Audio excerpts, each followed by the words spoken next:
માફી મંગાવી રેગિંગ કરાયાનો આક્ષેપ કરાયો છે। 5 દિવસ પૂર્વેની ઘટના છે।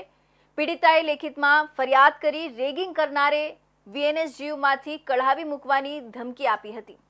વીર નર્મદ દક્ષિણ ગુજરાત યુનિવર્સિટીમાં એક ડિપાર્ટમેન્ટના વિદ્યાર્થીએ અન્ય ડિપાર્ટમેન્ટની વિદ્યાર્થિનીને જાહેરમાં હાથ જોડાવી માફી મંગાવવા માટે મજબૂર કરી હોવાનો આક્ષેપ કરાયો હતો। ઉપરાંતમાં વિદ્યાર્થીની આક્ષેપ કર્યો છે કે વિદ્યાર્થીએ તેને ઘરમાં ઘૂસી મારવાની ધમકી પણ આપી હતી। ફરિયાદના આધારે તપાસ શરૂ કરવામાં આવી છે। યુનિવર્સિટીએ તપાસના આદેશ આપ્યા બાદ કાર્યવાહી કરવામાં આવશે।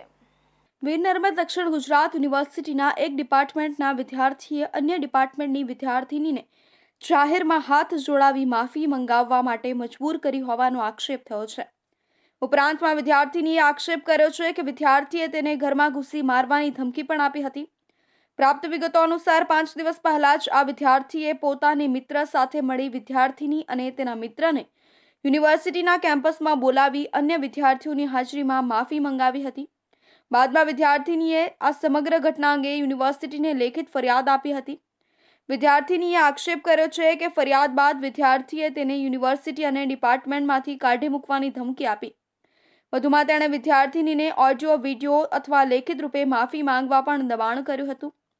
વિદ્યાર્થિનીએ રેગિંગની ફરિયાદ નોંધાવતા યુનિવર્સિટી તંત્ર હરકતમાં આવ્યું છે। હવે પ્રશ્ન એ છે કે યુનિવર્સિટી દ્વારા આ કેસમાં શું કાર્યવાહી કરવામાં આવશે। વિદ્યાર્થીઓ માટે કેમ્પસમાં શિસ્ત અને સલામતી મુખ્ય પ્રાથમિકતા છે। વિદ્યાર્થિનીની મૌખિક રજૂઆત મળી હતી, લિખિત રજૂઆત હજી સુધી પહોંચી નથી, પરંતુ માહિતી મળી છે કે ઇન્વોલ્વ કરાવેલી છે।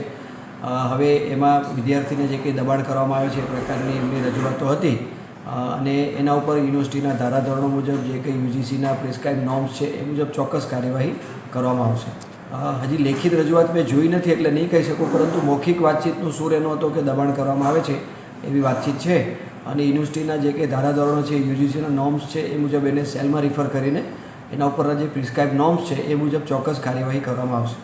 કડક કાયદો તો છે એવું તો નહીં કહી શકાય, પરંતુ છતાં આવી ઘટના બનતી હોય તો ચોક્કસ એના પર ગંભીરતાથી આપણે યોગ્ય કાર્યવાહી કરવી પડે અને કયા પ્રકારની જે કંઈ સજા છે એની પણ અંદર જોગવાઈ કરેલી છે, કયા પ્રકારનો ગુનો છે એ પ્રકારે, તો એના ઉપર ચોક્કસ તપાસ સમિતિ કરાવી અને યોગ્ય કાર્યવાહી કરવામાં આવશે। રેગિંગ એક ગંભીર મુદ્દો છે અને યુનિવર્સિટી તેના માટે ઝીરો ટોલરન્સની નીતિ અનુસરે છે।